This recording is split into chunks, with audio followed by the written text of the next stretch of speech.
खुलुमबाय गिबियावनो नायगोन नोंथांमोनखौ बयखौबो चेनेलाव बरायना लाग्रोनाय जाबाय। नोंथांमोननि थाखाय दिनै मोनसे गोनांथार भिडिअ लाबोनाय जादों। आसा खालामदों नोंथांमोना बे भिडिअखौ बयबो जोबजासिम नायलांगोन होननानै आं नोंथांमोननिसिम बे भिडिअनि गेजेरजों अरुणाचल स्किमनि बागै माखासे गिथावना रादाब हरनो सानदों। मानो होनोबा नोंथांमोना गोबाङानो दायो अरुणाचल स्किमनि जै निस्सय मासै मास 1250 फैसा नोंथांमोना मोनगासिनो जानांगौ आरो जायफोर नोंथांमोननियाव रेशन कार्ड दङ नोंथांमोनाबोथ' दायो गोदानै अरुणाचल स्किमनि थाखाय एप्लाइ खालामदों जानांगौ दै। नाथायबा नैबे अरुणाचल स्किमनि थाखाय जोंहा माखासे गिथावनाबो माखासे जोंहा प्रभिजनबो होनाय दङ। दा बेनिखायनो आं नोंथांमोननिसिम बे भिडिअनि गेजेरजों खोन्थाहरनो सानदों। नोंथांमोना उनाव एसे गिनांगौसो जाहैगोन आरो जाथामोनला जुदि नोंथांमोना अरुणाचल स्किमनि जै एप्लाइ खालामनानै फैसाखौ लायोबा।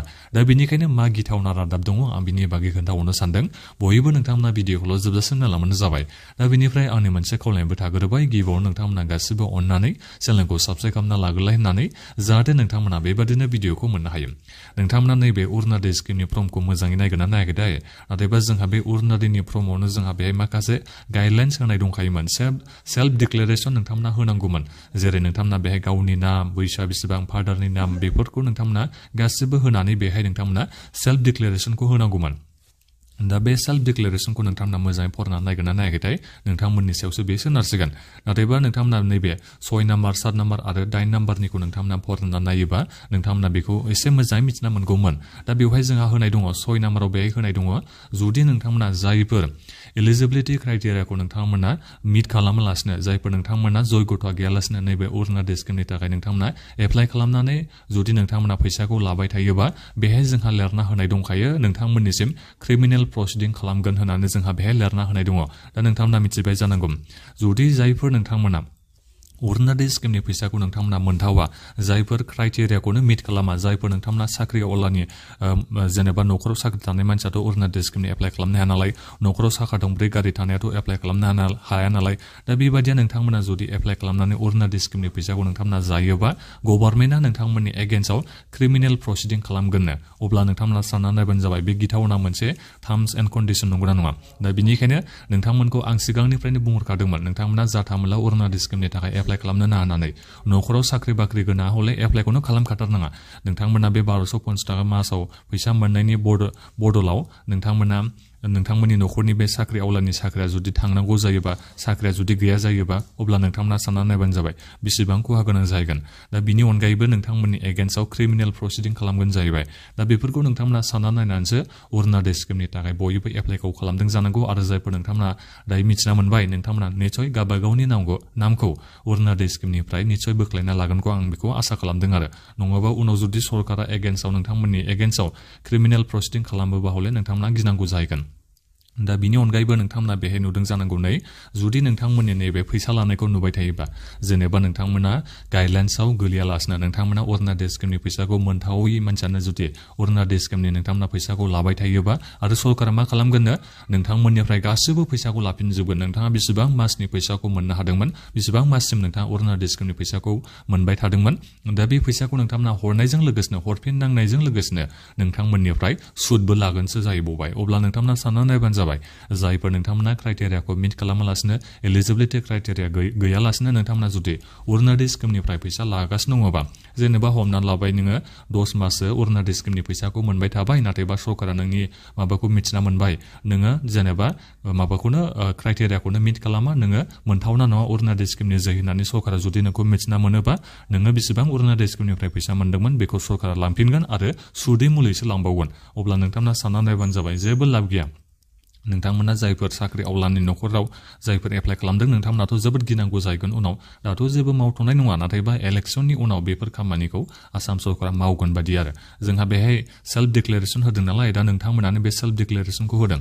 रावबो बे सेल्फ डिक्लेरेसनखौ होआखै, नोंथांमोनानो बेखौ फिलआप खालामनानै हरनांदोंमोन। नायबानो जाबाय नै बे जाहैबाय सेल्फ डिक्लेरेसन, गावनो बेखौ डिक्लेयार खालामना होखानाय। दा बेनिखायनो बेहाय नोंथांमोना सिगनेचार बायदिसिना होनानै हरखानानै उनाव नोंनि एगेन्स्टआव खामानि मावबाबो सरकारा नोंथांमोना जेबो बुंनो हानाय नङा एबा जेबो नोंथांमोना माबा होनो हानाय नङा आरो एन्सार नोंथांमोना होनो हानाय नङा। मानो होनोबा नोंथांमोना नैबे सेल्फ डिक्लेरेसनखौ गावनो फिलआप खालामना हरदों नालाय, दा बेनिखायनो आरो। दा बिनि अनगायैबो जोंहा नैबे 8 नाम्बाराव लिरना होनाय दंबावो नोंथांमोना नैबे अरुणाचल स्किमनि गाइडलाइन्सखौ फल' खालामालासिनो जुदि अरुणाचल स्किमनि जै नोंथांमोना फैसा लाबाय थादोंबा, बिनि उनाव नोंथाङा जेनेबा इलिजिबोलानो नङा, नोङो इनएलिजिबोल खामोन, अब्ला नोंथांनिखौ मा खालामगोन नोंथाङा इयुनाव सरखारनिफ्राय जेबो स्किमनि नोंथांमोना मुलाम्फाखौ मोननो हानाय नङा होननानै जोंहा बेहाय लिरना होदों आरो दा बेनिखायनो जायफोर नोंथांमोना दायो अरुणोदय स्किमनि फैसाखौ मोनथावामोन नोंथांमोना फैसाखौ लाबाय थादोंबा सरकारा जुदि एसे उनाव मिथिना मोनोबा नोंथांमोना आसाम सरकारनि जेबो स्किमफोरनि नोंथांमोना मुलाम्फाखौ मोननो हानाय नङा आरो बिनिफ्राय सेल्फ हेल्प ग्रुपनि 25,000 फैसाखौबो नोंथांमोना मोननो हानाय नङा आरो दा बेनो आरो बाथ्राया दा बेनिखायनो जायफोर नोंथांमोना नैबे अरुणोदय स्किमनि गाइडलाइन्सखौ मिट खालामा नोंथांमोना मोनथावना नङाबा नोंथांमोना दायो फैसाखौ लागासिनो दङबा नोंथांमोना साबधान जाबाय नोंथांमोना एसे उनाव एक्सन लाजायोबा नोंथांमोननिनो जोबोद मोनसे गिदिर खहा जागोन साख्रि बाख्रि गोनां न'खराथ' जोबोद खहा जाहैगोन जुदि सरकारा इयुनाव जुदि एसे थाबै जुदि गोरायै एक्सनखौ लायोबा हले गिनांगौ जाहैगोन आरो दा बेखौनो आं नोंथांमोननिसिम दाख्लै बावैसोआव भिडिअ लाबोखांबायमोन नाथायबा नोंथांमोना जुदि मानियालासिनो जुदि नोंथांमोना बे मास मोनसेयाव 1250 फैसानि लाबावनो नोंथांमोना फैसानि लबावनो नोंथांमोना जुदि बेबायदि खालामना लायोबा नोंथांमोननिसो उनाव गिनांगौ जाहैगोन आरो आं बेखौनो नोंथांमोननिसिम बे भिडिअनि गेजेरजों खोन्थाहरनाय जाबाय सोर एप्लाइ खालामनो हायामोन बिनि बागै जोंहा बेहाय लिरना होनाय दंखाजोबो डक्टर इन्जिनियार थानाय न'खरा एप्लाइ खालामनो हाया न'खराव साख्रि आवला सोरबा मानसि दङबा नोंथांमोननि न'खरा अरुणोदय स्किमनि थाखाय एप्लाइ खालामनो हाया आशा वर्कारफोरा एप्लाइ खालामनो हाया गाव प्रधानफ्रा एप्लाइ खालामनो हाया बिजनेसमेन एन्ट्रप्रिनर्स एप्लाइ खालामनो हाया जायफोर इनकाम टेक्स होयो बेफोरो एप्लाइ खालामनो हाया